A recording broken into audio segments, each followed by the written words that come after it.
한 가족이 된다는 것은 한 배를 탔다는 말입니다. 함께 멍에를 메고 함께 짐을 지는 공동 운명체가 되었다, 이것입니다. 가족이 아니라면은 그 멍에도 필요 없고 그 짐도 필요 없는데 져야 되는 거예요. 매야 되는 거예요. 가족의 탄생 어떻게 됩니까? 남자와 여자, 신랑과 신부가 결혼함으로 시작됩니다. 창세기 1장, 2장은 남자와 여자가 결혼함으로 가족이 탄생하는 신비를 계시합니다. 여섯째 날 창조된 남자와 여자가 결혼합니다. 새 가정이 태어나요. 여기에 창조의 비밀만 있는 것이 아니라 새 창조, 구원의 비밀도 여섯째 날 있는 것입니다. 일곱째 날 막 결혼한 이 세 부부는 에덴 동산 안식처에서 신혼살림을 시작합니다. 꿀이 뚝뚝 떨어지죠, 에덴 동산에서. 일곱째 날 초막절에 농부가 추수하여 알곡 영혼을 말합니다. 야곱 족속의 알곡들과 열방 모든 민족 이방인들의 알곡들이 초막절에 추수되어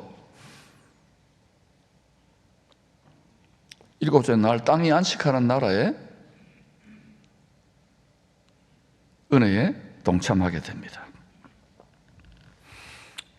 창세기 1장과 2장에 성경 전체에 비밀이 다 게시되어 있습니다. 죄로 오염이 된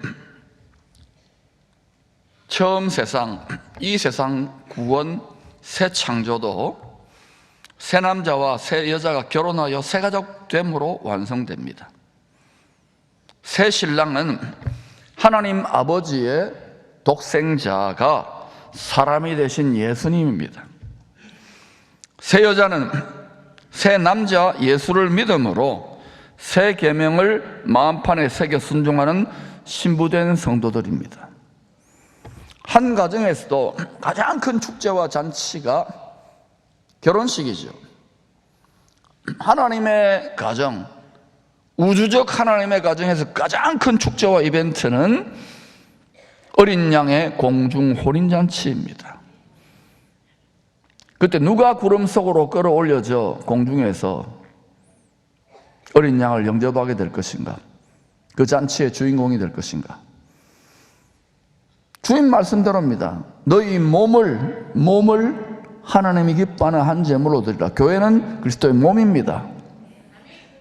몸을 드리는 연습을 하지 않는다면, 몸을 드린다면 마음도 드리는 거예요. 관념일 뿐이에요.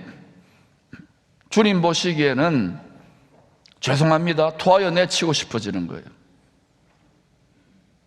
성경을 통하여 하나됨에, 한 영됨에, 한 몸됨에, 한 뜻됨에, 한 꿈됨에, 한 말됨에, 한 행동됨에 원리를 깨닫기를 축복합니다. 그렇지 않으면 음부 마귀의 권세를 이기기가 점점 힘들어질 것입니다.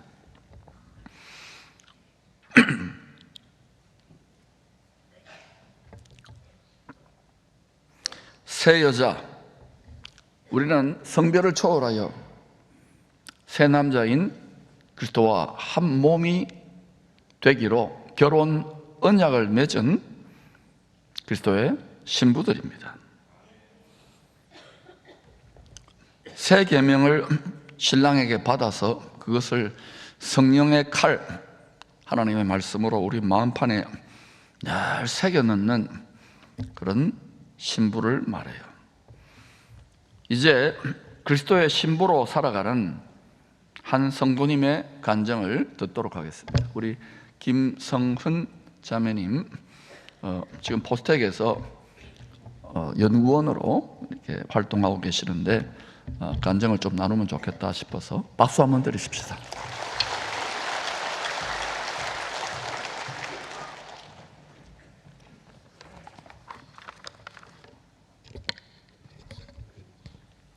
안녕하세요. 저는 김성흔이라고 합니다.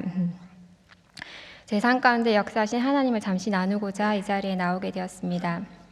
저는 주님을 믿지 않는 가정에서 자랐습니다. 그래서 저는 청년 시절 이때가 앞으로 삶을 결정하는 중요한 시기라고 생각했기에 일 외에는 다른 것은 생각하지 않았고 가족들도 뒤로하는 제 일에 빠져 살았습니다.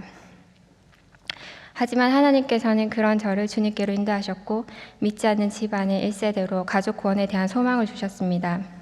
공부를 위해 미국에 간 그 시간이 저에게는 하나님을 만나는 귀한 시간이 되었습니다.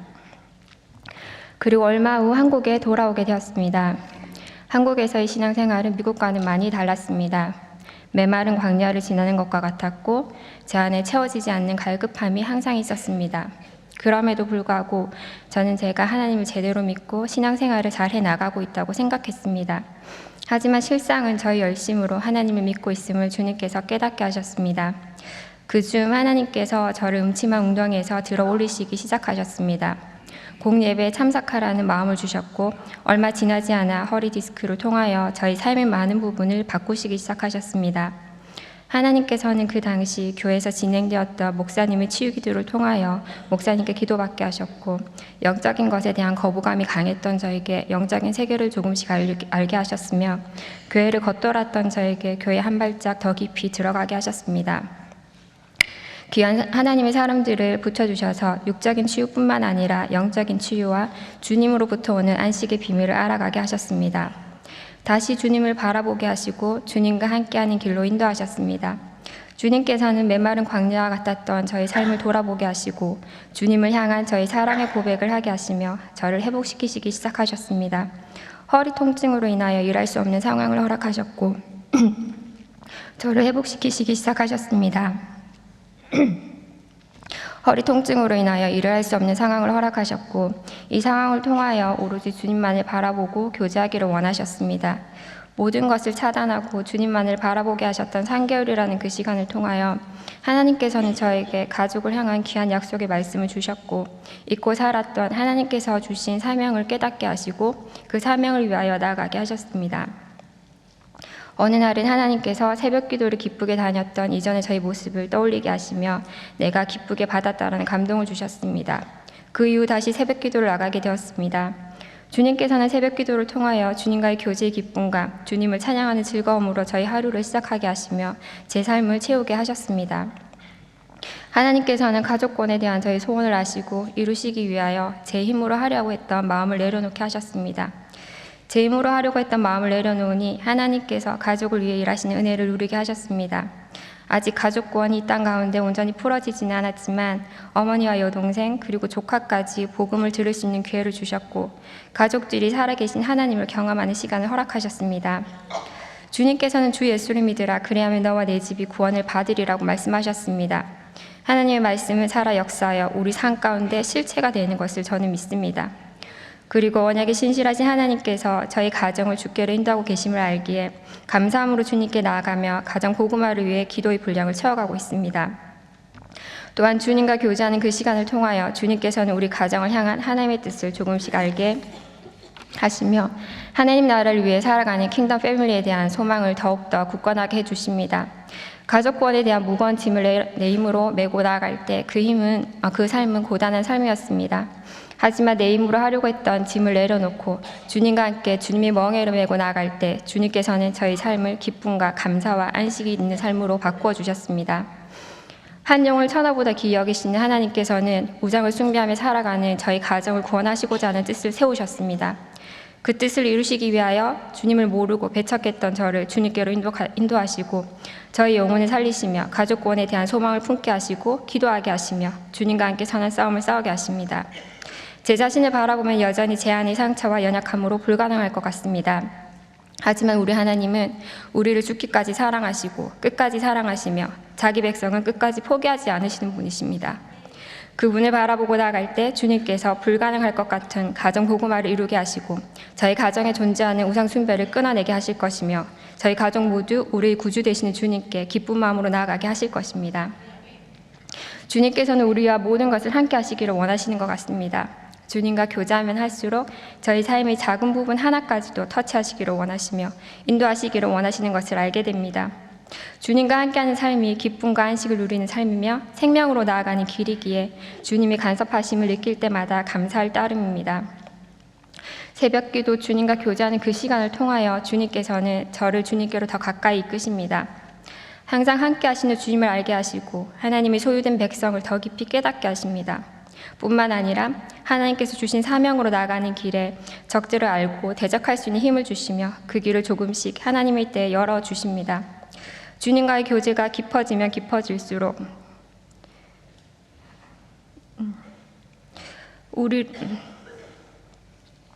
우리를 향한 주님의 사랑이 얼마나 큰지 조금씩 알아가기에 주님을 향한 저희 사랑도 조금씩 커져가는 것 같습니다.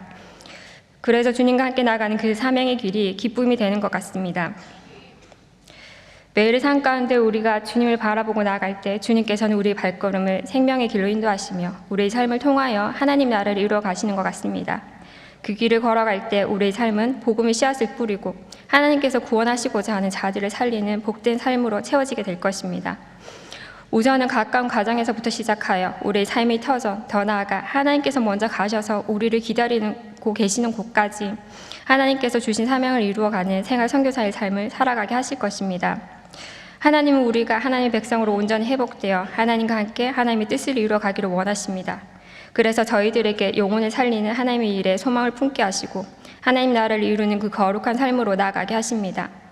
우리는 모두 주님의 십자가 사랑을 받은 자들입니다. 저를 통하여 이 자리에 계신 모든 분들이 끝까지 주님의 생명 되시는 주님을 바라보고 주님과 동행하며 세상을 이기고 또 예수님을 닮아 하나님의 뜻을 이루며 살아가는 삶 되시기를 소망합니다. 우리 소망 되신 주님께 모든 영광 올려드리며 간증을 마치겠습니다. 감사합니다.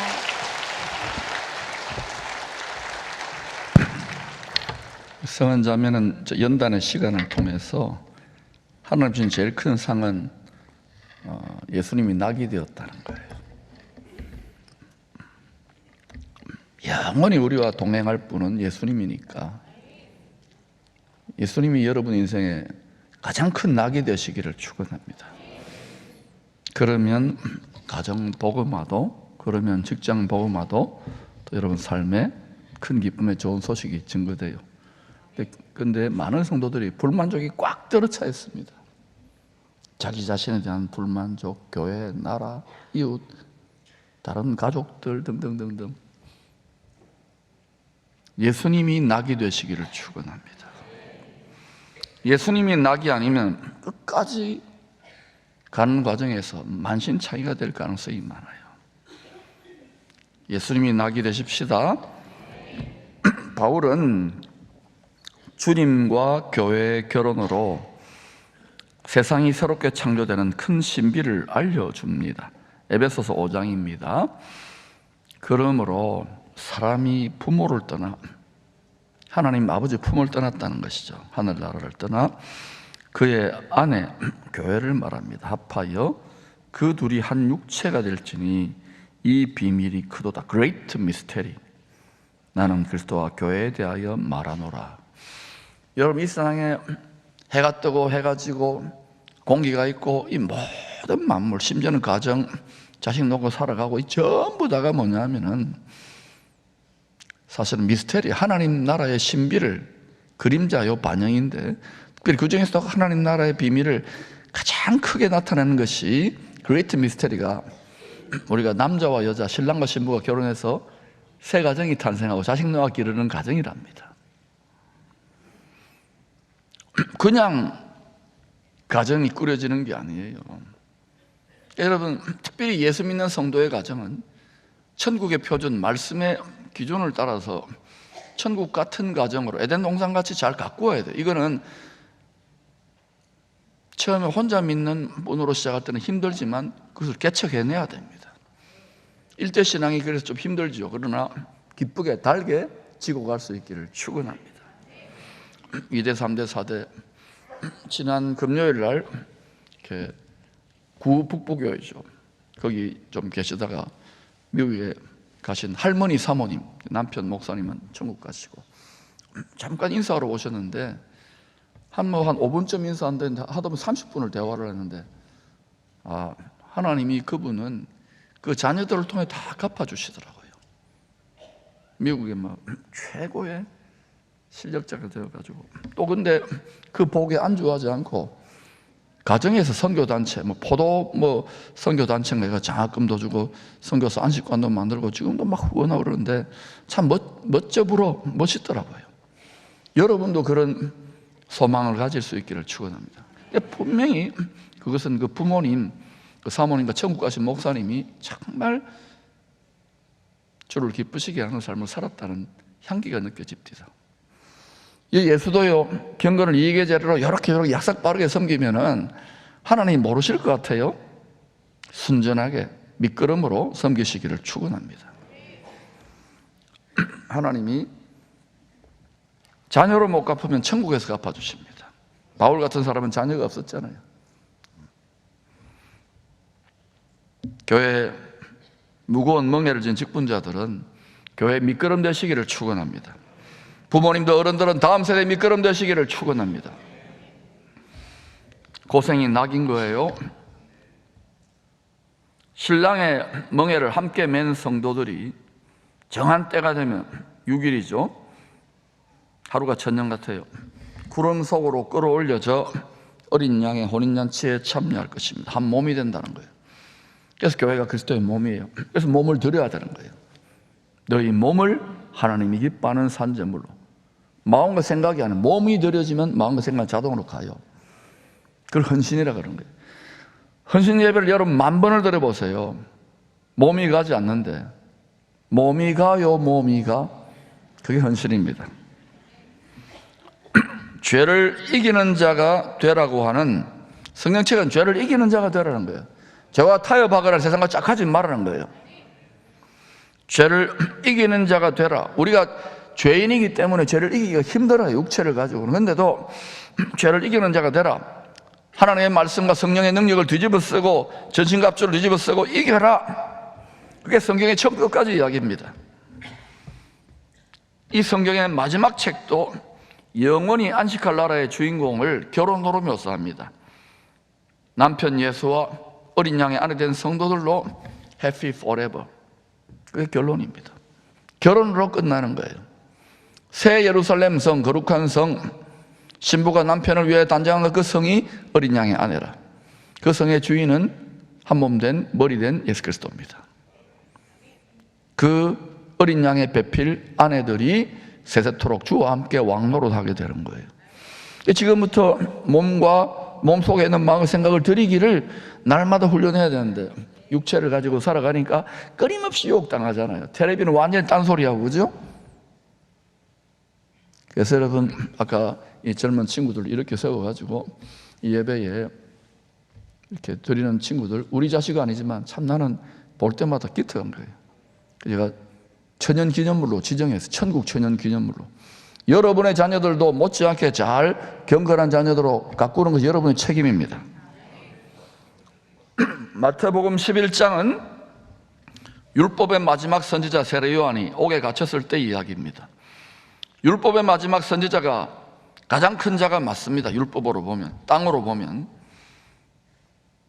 맞지만 복음의 첫 선지자 예수를 믿는 천국 백성들은 더 큰 은혜에 참여할 것을 말합니다. 가장 높은 하늘에 있는 천국 백성들과 율법에 묶여있는 율법의 마지막 선지자와 하늘과 땅 차이가 나겠죠. 그래서 세례 요한이 율법으로 보면 가장 큰 자지만 천국의 관점으로는 가장 작은 자라는 거예요. 여기에는 더 깊은 의미가 있어요. 죄인을 정죄하는 율법 시대가 막을 내렸다는 것입니다. 이제 죄를 용서해 주시는, 사해 주시는 복음 시대가 시작된 것입니다. 예수 십자가의 피로 정결하게 되는 거예요. 새 시대가 열린 거예요. 구약 돌판에 새긴 십계명 율법이 죄인된 인생들이 순종할 수 없잖아요. 다 이룰 수 없으니까 정죄의 역할을 당해서 모든 사람이 죄인인 거라는 것을 입증한 거예요. 그래서 이제 율법의 말씀이 사람이 되셔서 죽으시고 부활하신 신약 새 율법, 그 복음의 새 계명을 예수의 영어로 신부된 우리들의 마음판에 새겨주시는 새 시대가 열린 것입니다. 복음을 믿는 그리스도의 신부들은 마음판에 성령으로 새긴 새 계명을 따라 살아야 됩니다. 오늘날 이 시대 교회, 아니 열방에 계속된 교회의 문제가 뭐냐? 믿으면 천국 간다, 믿으면 용서해 받는다, 맞습니다. 믿으면 구원받는다, 맞습니다. 근데 말씀의 칼, 성령의 검으로 하나님의 새 계명, 구약의 10계명은 돌판에 새겼지만 하나님의 계명을 우리 마음판에 새기고 그것을 따라 순종하는 삶을 살지 않는 거예요. 하나님 사랑, 이웃 사랑, 그 다음에 그 사랑의 절정은 뭡니까? 원수 사랑인데 가족 원수 사랑 하나 못해요. 교회 안에도 원수가 드글드글하지 않습니까? 그러면서 여러분 순종한다고 말할 수 있어요? 그래서 순종하려면 말씀이 걸림돌에서 자빠지고 넘어지고 깨지면서 자아가 뭉그러지고 고운가라고 되면서 나의 교만과 나의 의와 나의 경건과 나의 모든 잘남이 다 뭉개지면서 그때 고운가루처럼 순종할 수 있게 되는 거예요. 그거 되지 못하는 사람은 다 정죄 직분자라 저기가 어떻고 저기가 어떻고 교회가 다 어때요? 실제로는 어때요? 복음의 의미를 모르는 거예요. 화목케 하는 말씀을 맡은 자의 의미를 모르는 거예요. 화목의 직분자의 의미를 모르는 거예요. 다 자기가 어렵다. 전부 다 어때요? 그리스도의 몸을 찌르는 거예요. 연약하지만 몸된 교회라고 하는데 건강한 교회 하나 세우기가 하늘의 별 따기인 거예요. 그래서 누구 때문인데요? 자아를 뭉개시기를 축원합니다. 말씀이 맷돌이 되어서 율법과 복음의 맷돌이 여러분의 우리의 잘난 자아를 다 뭉개야 돼요. 그러면 기쁨이 솟구쳐요. 그러면 주님과 한 몸, 한 떡덩이가 되는 거예요. 그 하나됨의 비밀을 모르고 분열됐다, 막 이 모양이다. 어린아이예요. 철이 없어 아직까지. 그러니까 지금 하나님이 이 민족에게 더 많은 역할과 통일과 많은 일들을 이 시대에 하려고 하더라도 주님의 마음이 너무너무 괴롭고 힘든 거예요. 그래도 안간힘을 쓰고 있잖아요. 우리도 육체 속에 작은 능력을 가지고 있지만 힘을 내시기를 축원합니다. 마음판에 새긴 복음의 새 계명에 순종하는 성도들을 약속의 성령으로 인침을 받았다고 합니다. 무슨 성령요? 약속의 성령. 이 약속은 결혼 언약을 말해요. 마음판에 새긴 복음의 새 계명에 순종하는 성도들이 어린 양의 혼인잔치에 참여한다는 말입니다. 이 성령으로 도장 찍힘 받았다는 것은 내 거다, 예수님이 내 거다, 하나님 아버지가 나의 소유된 백성이라고 도장을 찍어준 거예요.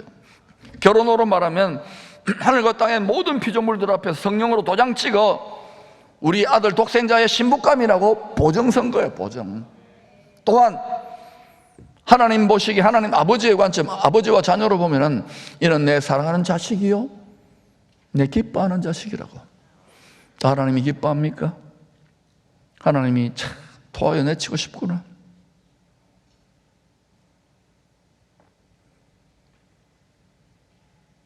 지금은 은혜로 하나님 얼마나 닮아가는지를 테스트 받는 시간이에요. 집행유예 기간이라고요. 바울은 주 오시기 전에 배도가 있다 그랬어요.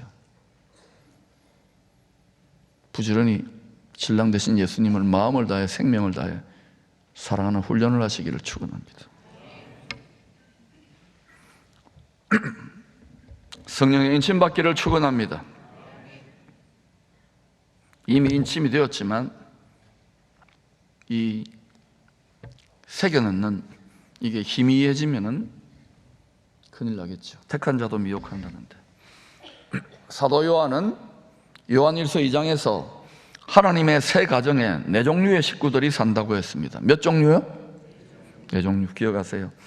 자녀들, 아이들, 청년들, 아비들입니다. 일반적인 가정의 모습이겠죠.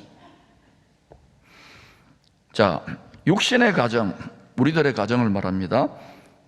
행복하고 복된 안식처로 홈 스위트 홈으로 가꾸기 위해서 가장 무거운 짐을 지는 분은 누굽니까?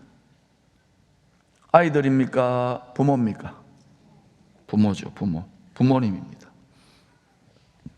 부모가 가족들, 자식들 먹여 살리고 집안 살림 책임지는 십자가를 지는 거예요. 저도 저의 육신의 부모님에게 빚진 거예요. 모든 자식들은 빚졌다는 걸 알아야 됩니다. 부모는 부족하지만 하나님의 어떤 의미에서 대행자 역할이에요. 그러니까 부모가 실력이 뛰어나야 하나님 닮아야 되는 거예요. 근데 오늘날 많은 가정에서 부모가 실력이 없어요. 심지어는 신앙의 가정에 경건한 부모가 실력이 없으니까 우리가 때로는 좋은 의도지만 자녀에게 상처 주기도 하잖아요. 여러분 상처 준 적 없습니까? 또 자녀들도 어때요? 실력이 없으니까 부모에게 대들고 가출하고 평생의 속썩임이 되는 것이죠. 투자하시기를 축원합니다. 경건한 가정을 이루기 위해 투자하십시오. 여러분이 이틀 전에 만난 그 사모님 보듯이 참 그분에게는 이 자녀들이 자랑이요 면류관이겠구나. 뿐만 아니라 믿음 안에 있고 또 선교까지 평신도들인데도 하더라고요. 부모의 유업을 이어받는 거. 할렐루야. 여러분 자녀들을 그렇게 키우십시오. 세상적으로 아무리 출세하고 잘났고 돈 많이 벌고 유명하다 하더라도 주와 복음을 위해 멍해를 지는 자들로 경건한 자손으로 키울 수 있기를 축원합니다. 그게 자랑이에요. 저도 그 자랑을 위해서 기도하는 거예요.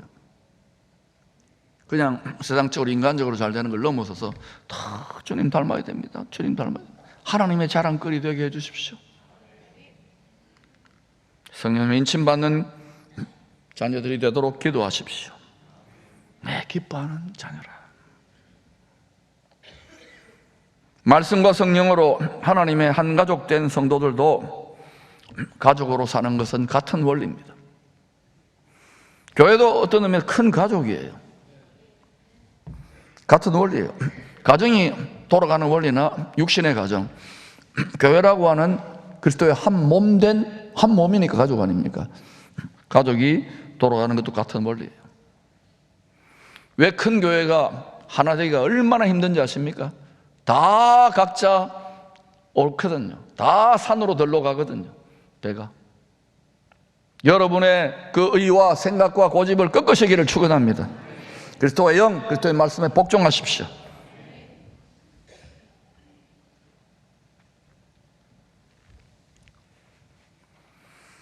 자녀들, 아이들은 육신에 속하여 성령을 거스르고 예사로 불순종하기도 합니다. 그들은 죄송하지만 주일 예배 하나 드리는 것도 너무너무 힘들어요. 현금만 하거나 복음은 입도 떼기 힘들어하죠. 왜? 아직 어리기 때문에 그래요. 교회 신앙생활 오래 한 분들 있습니까? 직분자 왜 맺겠습니까? 그런 연약한 성도들, 하루에다 12배 죽을 떠가는 성도들을 붙들어주고 세워주고 낙심하지 마, 우리도 그랬다면서 이렇게 줘야 되잖아요. 그런데 역설적으로 부하내동하는 경우에 더 망가뜨리는 경우가 있어요. 주님 앞에 섰을 때 어떻게 대답하시겠습니까? 두렵고 떨림으로 주님 불꽃 같은 눈으로 감찰하신다는 걸 기억하세요. 자녀들과 아이들은 아직 가족의 짐을 지기에는 미숙하고 연약하기 때문입니다. 자, 초등학생도 안 됐어. 한 1학년, 2학년 정도 돼. 너 나가 돈 벌어와. 너 나가서 지금 강도하고 싸우고 와. 그렇게 시키는 부모 없겠지요? 어린아이들, 청년들은, 자녀들은 아직 어린 거예요. 미숙하고 연약해요. 그냥 교회 안에 보세요. 얼마나 미숙하고 연약한 성도들이 많습니까? 조금만 뭐 해도 조그만 것도 상처받고요. 힘들어하고. 여러분 학교에서, 직장에서 뭐 또 뭐 정치하고 뭐 또 뭐 사업하고 이래 보면 얼마나 많은 상처와 전쟁과 스트레스. 그러니까 술 마시고 뭐 다 이제 스포츠하고 다 그 중독되잖아요. 도박하고 마약하고 상처투성인데 교회는 천사들만 모여 있지요. 옆 사람 한번 만져보세요. 분명히 안 만져질 겁니다. 예, 안 만져지죠. 사람 천사라서 그래요. 여러분이 육체 안에 있다는 것을 인정하십시오. 사람의 본질은 속사람, 마음의 생각입니다. 마음의 생각에 길이 닦여야 되는 거예요. 그러면 거침없이 담대하게 나아갑니다. 요 주저주저한다? 마음의 장애물이 어마어마하게 많은 거예요. 순종하기가 힘들다? 장애물이 어마어마하게 많은 거예요. 그걸 뛰어넘는 것이 하나님 말씀과 성령의 능력입니다. 낙타가 바들기로 들어가는 거예요. 자, 자녀들과 아이들 아직 어리지만 청년들이 있습니다. 청년들은 뭐냐? 군인들을 말해요. 하나님의 전신갑주를 입고 믿음의 방패, 뭐 여러 가지 도전해도 탁 쳐냅니다. 시험에 쳐내고 성령의 칼을 들고 흉악한 귀신들과 싸워 이기는 성도들입니다. 안식처의 틈을 노려 침입하려는 강한 자, 강도들과 싸워서 이기는 힘센 청년들이 많이 있어야 됩니다. 교회도 여러분 청년들, 군인들이 많이 필요한 거예요. 오늘 이와 같이 풍요로운 시대에 군인이 얼마 됩니까? 영적 전쟁이 무엇인지, 악한 영들, 귀신과 싸우는 것이 무엇인지 모르는 사람들이 얼마나 많습니까? 왔다 갔다 종교적으로 하고서는 누군가가 이만한 교회, 누군가가 이 시대와 이 나라가 지탱되는 것은 공중의 권세 잡은 자들, 악한 마귀 군대들과 싸우는 자들이 있기 때문에 지탱되는 거 아십시오. 그런 군인들의 사기를 꺾지 마십시오. 신앙생활이 아직 무엇인지를 그리스도의 초보만 머물러 있는 거예요. 애기들이에요, 애기들. 그리스도와 한 몸의 가족이 된 교회가 싸우고 있는, 우리 모두가, 여러분 어린아이라더라도 모두가 함께 그리스도와 몸된 교회가 싸우는 주적은 악한 마귀 군사들입니다. 주님이 죄와 피날까지 싸워서 십자가에 돌아가셨어요. 육체로는 할 수 없기 때문에 주님이 자기 육체를 들여 우리 대신 죽음을 맛본 거예요. 우리도 주와 함께 못 박힌다는 거, 우리 마음과 생각, 이 부패한 정욕의 고집을 못 박아야 되는데 그거 하나 하기 싫어하는 거예요. 편안하게 적당하게 하는 척하면서, 경건한 척하면서 자기 의로움을 내세워요. 그러니까 자꾸 당하는 거예요. 마귀한테 속는 거예요. 그 고집을 한평생 가지고 갑니다. 파쇄될지어다, 결박은 끊어질지어다. 오늘 여러분 생각과 마음이, 믿음의 신념이 뜯어고쳐지시기를 축원합니다. 말씀에 정의를 내시기를 축원합니다. 찬송가도 분명히 나와 있습니다.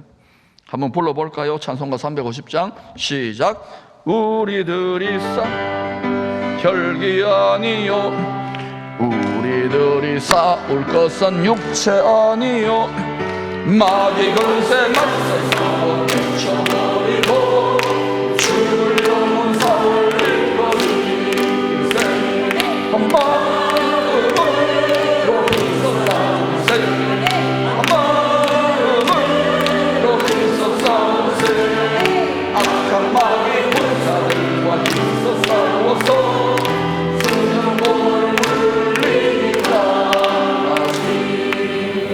여러분, 악한 마귀 군사들과 힘써 싸워야 됩니다. 무엇과 힘써 싸웁니까? 사람이 아닙니다. 요한계시록 16장을 보세요. 온 세상이 다 달라붙는 싸움이 일어나는 이유가 새 더러운 귀신들이 천하의 군왕들에게 가서,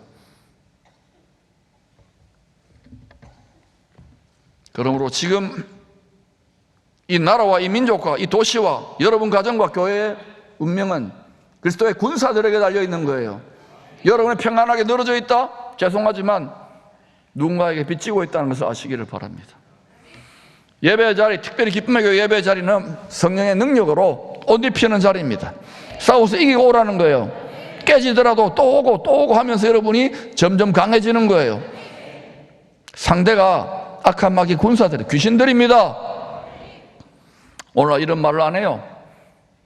텔레비, 드라마, 영화에서는 얼마나 많은 귀신들이 등장합니까? 유일하게 안 믿는 집단이 있습니다. 오늘날의 교회입니다. 참 큰일 났어요. 여러분, 아이도 중요하고 자녀도 중요하고 또 청년도 중요하지만 군인도 중요하지만 가정에서 가장 중요한 사람은 아비입니다. 아비, 부모입니다. 영적 아비는 항상 많지 않아요. 왜냐하면 가족들의 모든 연약함과 허물을 다 뒤집어 쓰고 짐지는 역할, 책임지는 역할이기 때문에 그래요.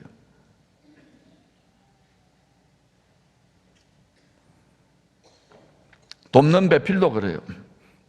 주의 멍에, 신랑의 멍에를 매잖아요, 아내로서. 그러면 어때요? 같이 짐을 지는 거예요. 직분자를 왜 세웠습니까?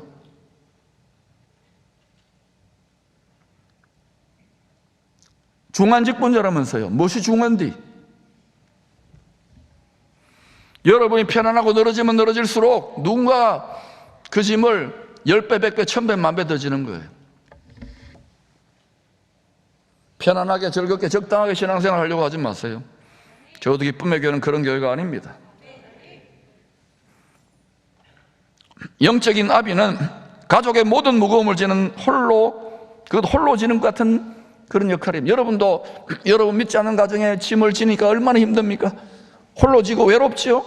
또 직장에서 또 세상에서 나 홀로 된 것 같은 느낌, 그게 여러분 세상에 타협하지 않고 남은 자 무릎 꿇지 않았다는 거예요. 홀로 있을 때 여러분 탄식하고 낙심하지 마시고 이 방식을 취해보세요. 감사하고 찬양하고 내가 구별되었구나, 기뻐하고 춤추면 하나님의 영이 여러분의 놀라운 기쁨과 감격과, 알겠느냐, 내가 너를 참으로 사랑한다, 성령으로 인쳐주는 역사가 나타나는 거예요. 그러므로 여러분, 저도 외로운 길, 홀로 되는 길, 매맞고 쫓겨난 길, 우는 길 많이 걸어가 보면서 아하, 이제는 우는 것보다 어때요? 산타 할아버지는 우는 아이들 말고요, 기뻐하고 찬양하고 감사하는 성도들에게 권능을, 은사를, 돌파를 주시는 줄로 믿습니다. 그럼 찬양하십시오, 기뻐하십시오, 감사하십시오. 왜? 큰 기쁨의 좋은 소식을 받았잖아요. 그러니 우리의 육신적인 감정, 특히 감정이 상하잖아요. 낙심, 외로움, 탄식, 마귀는 최선의 공격은 구원을 뺏는, 우리 영혼을 뺏는 겁니다. 그러나 차선은 낙심시키고 침시키고 절망시키고 좌절시키고 서로 싸우게 만드는 거예요. 이겨내시기를 축원합니다. 여러분은 10년, 20년, 30년 얼마나 당했습니까? 이제는 악한 마귀 군사들과 싸워 이기십시오. 그리고 혼자서는 힘들어요. 같이 힘을 받아서 서로 격려하는 거예요. 믿음의 여기 3년 수련을 겪거든 선배님들이 그런 후배들을 격려하는 거예요. 젊은 친구들을 격려하는 거예요. 이겨내라고, 이겨내라고. 영적 아버지는 많지 않아요. 그러나 여러분, 영적 아비들이 또 많아져야 됩니다. 이 시대는 어떤 시대입니까? 영적인 고아들이 바글바글해요. 왜냐? 영적 아비가 없는 거예요. 일만 스승만 많을 뿐이에요. 영적 아비가 되시기를 축원합니다. 주님도 하나님 가족의 모든 짐을 홀로 지셨어요. 아버지의 짐을 사람으로 다 짊어진 거예요. 죄짐을. 요한은 아비를 태초부터 계신 하나님을 아는 성도라고 했습니다. 아버지를 안다는 거예요. 하나님 아버지의 심장이 깨어져 있습니다. 거기에서 만물을 새롭게 하시는 물과 피와 성령이 강물처럼 흘러나와요. 영적인 아비 모세도 출애굽 사명의 짐을 홀로 지고 많은 연단을 통하여 여호수아를 낳아 키웁니다. 모세의 가장 위대한 작품은 출애굽도 아니고 여호수아입니다. 여호수아 없었다면 가나안 정복이 안 됐잖아요. 엘리야도 홀로 짐을 지고 씨름하다가 침체의 깊은 골짜기, 자살하고 싶을 정도로 힘들었어요. 연단을 거쳐 엘리사를 낳아 기릅니다. 육의 자녀가 아니라 영의 자녀, 사명의 후계자를, 멍에를 같이 질 자를 낳아 길렀다는 거예요. 훈련시킨 거예요. 실패의 골짜기를 통과한 베드로도 마가를 사명의 후계자로 낳아 훈련시킵니다. 바울도 이방인의 사도라는 짐을 홀로 지고 많은 연단을 거쳐 믿음의 아들 디모데를 낳아 길렀습니다. 예수님의 가장 위대한 작품이 뭔지 아십니까? 12사도 중에 11사도, 거기다 이제 마띠아와 함께 바울이 이방인의 사도로 접붙여졌잖아요. 나머지는 죄송하지만 어린아이들인 거예요. 청년들인 거예요. 아비들로 그들을 세웠던 거예요. 그들은 죽음을 돌파하여 전부 다 오는 교회 시대의 위대한 밑거름이 되었던 거예요. 여러분, 농사 짓는 기본 아닙니까? 세상에서도 걸음 안 주고 좋은 마음밭 만들지 않고 어떻게 열매가 자랍니까? 전부 다 어때요? 다 열매가 되고 꽃이 되기를 원해요. 걸음 되시기를 축원합니다. 여러분 가정에 걸음 되십시오. 기업에 걸음 되십시오. 교회에 걸음 되십시오. 희생 없이 되는 게 있습니까? 눈물 없이 되는 게 있습니까? 눈물을 흘리며 씨를 뿌린다는 것은 걸음이 되는 거예요. 좋은 마음밭을 기경하고 난 다음에, 묵은 마음밭을 기경하고 난 다음에 축복의 씨앗을 뿌리고 기도의 씨앗을 뿌리는 거예요. 복음의 씨앗을 뿌리는 거예요. 공짜 심리를 버리세요. 신앙생활하면 눈물 골짜기를 그늘을 보지 못하고 시험과 불알란을 통과하지 못한 분들이 영적인 압이라고요? 그저 관념일 뿐이지요. 바울도 이방인의 사도라고 하는 지금 홀로 졌어요. 다 유대인의 사도였는데. 그러니까 더 많은 연단을 하나님이 주님 괴롭히고 힘들게 하는 그 마음의 골짜기를 형성한 다음에 탁 깨뜨려가지고 깨져가 쓰시잖아요. 많은 연단을 거쳐 믿음의 아들 디모데를 낳아 길렀습니다. 영적인 나비는 영적인 신령한 자녀를 낳게 되어 있습니다. 여러분이 경건한 부모라면 경건한 자녀를 낳아야 돼요. 여러분 육신을 통해 맡긴 자녀들. 여러분 중에 이런 분들이 많아요. 우리 아들 예수 믿었는데 한평생의 수고가 필요한 거예요. 육신의 자녀를 어른 되고 시집장가 가도 어때요? 육적으로 잘 되고 하는데도 온갖 뒷바라지가 F 서비스가. 영의 자녀, 신령한 자도 마찬가지입니다. 때로는요, 육의 자녀는 끝까지 안 돌아오는 경우도 있어요. 여러분의 자녀가 경건한 자녀, 신령한 자녀로 성장한다면 그것보다 더 큰 복은 없겠지요. 나는 이틀 전에 만난 사모님, 할머님 참 부럽습니다. 우리 엄마도 저랬으면 하면서 내가 콕 끌어안아드렸어요. 저는 우리 장모님, 96세 된 장모님 빚지고 콕 끌어안았어요. 처음 만났는데도 얼마나 기뻤던지요. 여러분도 본받기를 축원합니다.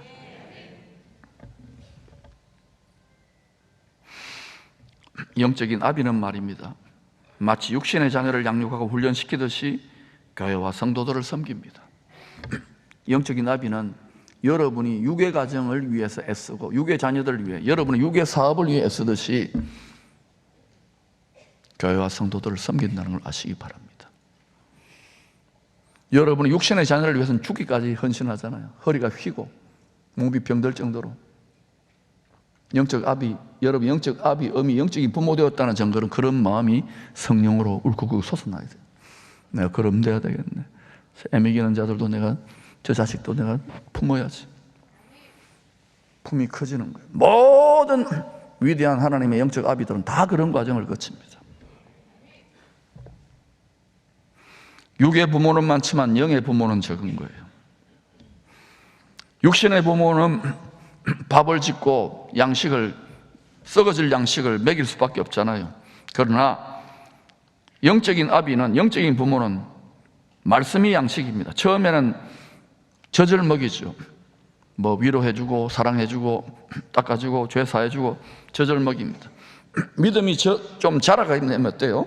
젖을 떼고 이유식을 먹입니다. 또 하나님도 도와준다고 막 행복하고 하다가 광야로 시험으로 연단합니다. 그러면 어때요? 젖 먹다가 이제는 조금씩 이렇게 죽을 먹기 시작해요. 더 믿음이 성장하면 어때요? 청년으로 자라나면 악한 마귀를 이길 수 있는 힘을 공급받기 위하여 딱딱한 음식을 먹어야 됩니다. 자, 지금은 사실상 치열한 영적 전쟁, 영적인 제3차 세계대전이 일어났다고 그렇게 여러분 생각하세요. 저는 그렇게 생각하고 목회를 하고 있습니다. 그럼 이러한 때에 교회와 성도들의 꼭 필요한 양식은 무엇일까요? 네, 죽을 먹어야 되는 분이 있겠죠. 젖을 먹어야 되는 분이 있겠죠. 그러나 여러분, 뭘 먹어야 될까요, 지금? 밥일까요? 젖일까요? 죽일까요? 다 필요합니다. 젖죽밥, 밥죽젖. 그런데 여러분, 죽도 밥도 아니지만 선택하세요. 젖을 먹을 것인지 밥을 먹을 것인지. 여러분 뭐 먹고 싶어요? 밥요? 다 밥이라고 먹네요. 그리스도 예수와 함께 고난을 받으라. 그리스도의 군사들은 자기 생활을 얽매이는 자가 없나니 너희가 장차받을 영광을 위하여 이 땅에 잠시의 고난도 기쁘게 감당하라. 여러 가지 시험을 당하도 온전히 기쁘게 여기라. 이게 여러분 전부 다 밥입니다. 밥. 딱딱하지요? 나는 그런 거 못합니다. 쉬지 않고 기도하라. 나는 그런 거 안 돼. 복음을 전파하라. 때렸더니 그런 나는 아닙니다. 우리가 얼마나 이중적인지를 아셔야 됩니다. 자기를 속이지 마십시오. 말씀은 거울입니다. 설교도 거울입니다. 여러분 영혼을 비치고 그 다음에 실천하는 거예요. 그것이 살아 움직이는 꿈틀꿈틀대는 경건의 능력, 저는 하나님의 능력이 나타나는 신앙생활을 아시기를 바랍니다. 그렇지 않고서 여러분이 1000년 동안 만년 동안 신앙생활을 해보세요. 약간의 위로는 받지만 여전히 답답하고 공고하고 목마를 거예요. 전심으로 길을 닦으십시오. 하나님의 생명수가 공급되는 수로를 닦으시기를 바랍니다. 낙심하지 마세요. 힘을 내세요. 하나님의 가정에는 자녀나 어린아이들이 필요합니다. 영적인 아비는 그들이 말씀 먹고 무럭무럭 성장하는 걸 보면서 보람을 느낍니다. 자신의 상급으로 느낍니다. 하나님 아버지의 돕는 배필도 성령으로 그렇게 기뻐합니다. 그런데 오랜 세월 하나님의 자녀가 되었는데도 성장하지 않습니다. 그런 성도들을 바라보는 하나님 아버지의 심정은 어떨까요? 여러분의 자녀들이, 육신의 자녀들이 잘 자라다가 이제 10대, 20대로 가는데도 성장을 안 해. 어린아이의 키에 싹 멈춰. 그 부모 심정이 어떨까? 미치지 않을까요? 말할 수 없는 탄식으로 여기저기 병원 뛰어다니고 좋은 것도 안 먹였는데 성장 안 해. 미치는 거예요. 말할 수 없는 탄식이죠. 스트레스죠. 안전하서나 고민이겠죠. 근데 우리 속사람도 주님을 닮는 부분에서 그리스도의 장성화 본령까지 성장해 가야 되는데, 이런 관점으로 여러분 속사람을 보세요. 교회를 몇십 년, 몇 대째 다녔다 하더라도 여러분 속사람이 얼마나 주님을 닮았냐는 거예요. 말씀을 먹고 성령을 마시지 않고서 어떻게 속사람이 성장합니까? 순종하고 자기 자아를 굴복시키지 않고 어떻게 성장합니까? 책망하는 것이 아닙니다. 영원한 나라의 주보좌 앞에 갔을 때 손해보지 말라는 거예요. 대부분은 정직하게 말한다면 부끄러워할 것입니다.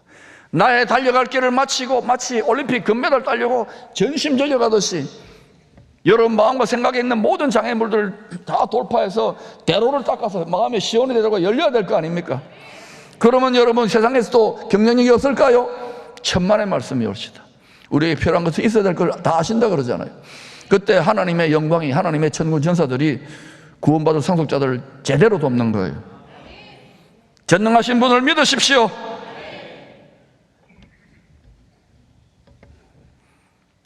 이것은 어린아이들의 부정적인 측면입니다. 성장하지 않는. 그러나 25절에서는 예수님이 구세주라는 공개된 비밀을 믿고 따르는 아이들의 긍정적인 측면을 부각시킵니다. 아이들 어때요? 금방금방 크잖아요. 하루 저녁 자고 나면 쑥쑥 자라나잖아요. 우리 부목사님들은요, 목회는 많이 안 하고 애만 자꾸 낳는 것 같아. 쑥쑥 자라나. 보니까 너무 귀여운 거예요. 하루 잤는데 막 우유를 막 먹는데 벌써 애기가 뭐 이래요. 퉁실이에요, 퉁실이에요. 사모님들 종교에서 아령을 막 10kg짜리 아령을 매달고 다니더라고요. 무럭무럭 잘 자라는 아이들에게서 우리가 배워야 될 부분이 무엇일까요? 간사하지 않고 순수한 마음입니다.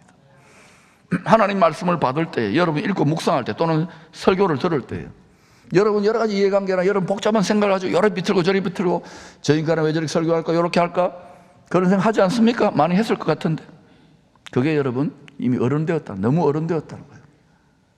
어린아이들은 그냥 순수하게 받아들입니다. 나에게 주시는 말씀을 믿고 아멘 하고 따라가는 겁니다. 그런 성도들이 되십시오. 저도 너무 순진무구했어요. 예수 믿는다 천사인 줄 알고 왔는데 목회하고 해보니까 안 그렇더라고요. 근데 여러분 잘 들으세요. 어린아이 같은 순수하고 순진한 사람들이 속사람에게 성장합니다. 연단과 상처와 배신이 있지만 그게 성장하는 길입니다. 너무 어른된 분 있습니까? 어른됨을 부끄러워하시고 좋은 의미에서 어린아이의 길을 걸어가십시오. 마음을 깨끗하게 하고 순진무구하고 순수하게 하시기를 축원합니다. 또 어린아이 특징은 뭡니까? 밥을 공급해주는 부모, 보호자, 부모에게 전적으로 의지합니다. 전적 의지입니다. 하나님께 전적 의지합니다.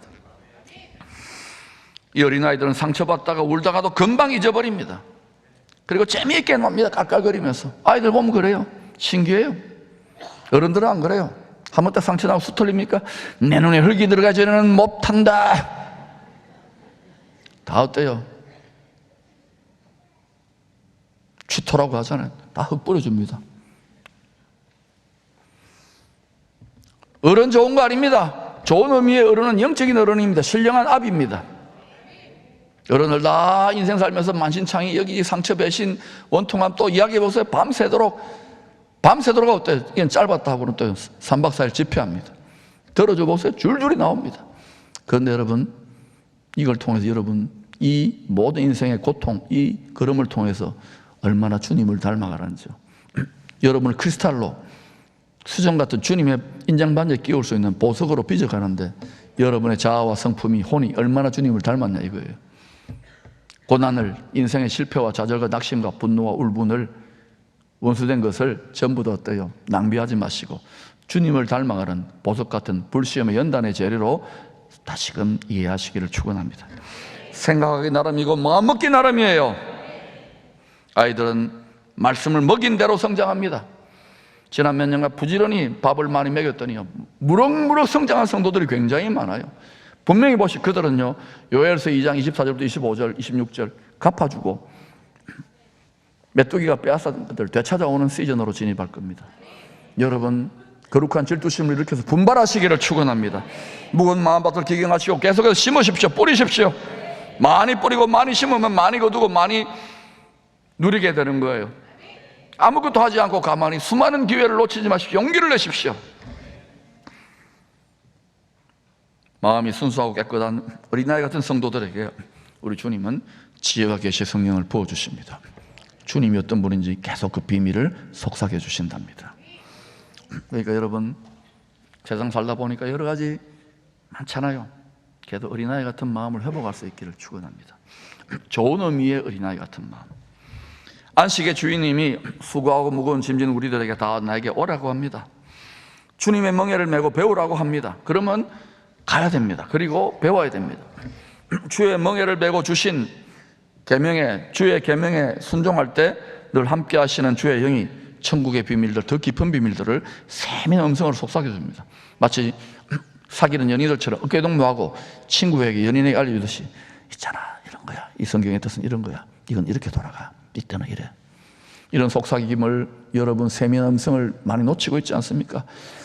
주님은요, 성령으로 만물로 수없이 말씀으로 사람들 통하여 수없이 외치고 계세요. 우리가 육이 되고 멍 때리니까 들리지 않을 뿐이에요. 신령한 체질로 바뀔지어다.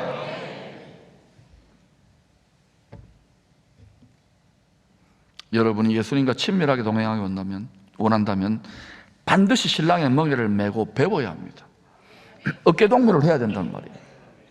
저기 있으면서 멍에를 안 메고 낙심해가지고 침체되어 있으면서 들린다고요? 안 들립니다. 깜깜할 겁니다. 먹통일 겁니다. 그래서 피리를 불어도 보아도 보지 못하고 들어도 듣지 못한다는 거예요. 여러분, 여기 종교적으로 위로받는 그 정도 신앙을 뛰어넘으세요. 그때 여러분이 육체에 남은 때 진정한 성공, 하나님의 뜻을 이루고 하나님의 꿈과 소원을 성취하는 복된 인생으로 인생 이모작이 완전히 달라지게 될 것입니다. 신랑의 멍에를 메고 가장 깊은 곳으로 들어갈 때 지성소, 신랑의 마음 깊은 곳에서 솟아나는 마음의 깊은 안식을 누리게 됩니다. 십자가에 계시된 아버지의 사랑을 성령으로 깨닫게 됩니다. 그래서 무거운 짐, 어려운 멍에도 쉽고 가볍게 짊어질 수 있는 거예요. 그러한 사람들, 그 안식의 신비, 안식의 비밀, 이걸 깨달은 자가 영적 아비요, 어린 양의 돕는 배 필요한 걸 기억하십시오. 스트레스를 이긴다는 거예요. 가장 힘든 스트레스가 뭡니까? 복음 전하는 선교사들 스트레스 아닙니까? 육적인 것뿐만 아니라 영적인까지 공격이 있는데, 저 오지에 또 뭐 이슬람 거래 이런 데 선교사 나가 보세요.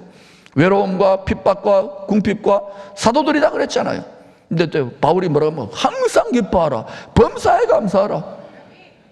연구실에 앉아가지고 하는 말이 아닙니다. 바울에게는 감옥이 연구실이었어요. 기도원이었어요. 나가서 전하는 더 힘들었어요. 여러분, 삶이 전쟁터 아닙니까? 학교가 입시 전쟁 아닙니까? 영적인 세계도 같아요. 유람하듯 신앙생활 하지 마십시오. 19년 전부터 저는 이 교회는 유람선이 아니라 군함이라 그랬어요. 여러분 다 군함에 탄 승무원들을 마시기 바랍니다. 관광공간이에요.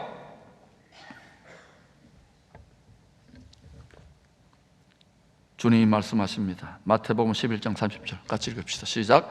이는 내 멍에는 쉽고 내 짐은 가벼움이라. 주님의 짐이 가볍답니다. 안 그렇잖아요? 너무너무 무겁잖아요. 무거운 짐을 나홀로 짊어지다가 쓰러질 때 한두 번에 저도 마찬가지예요. 주의 멍에가 쉽답니다. 너무너무 어렵잖아요.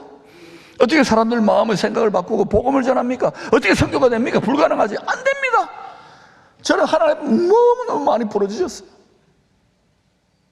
꿈은 주시는데 재료도 안 주고 뭐 또 이렇게 저렇게 힘들고 말 많잖아요. 동네가 제일 말 많은 동네가 교회 아닙니까?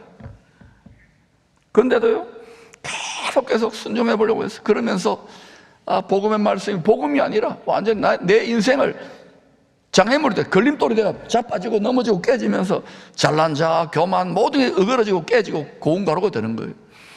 나를 내세울 게 아무것도 없어. 여러분 내세울 거 많지요. 아직까지 어린아이예요.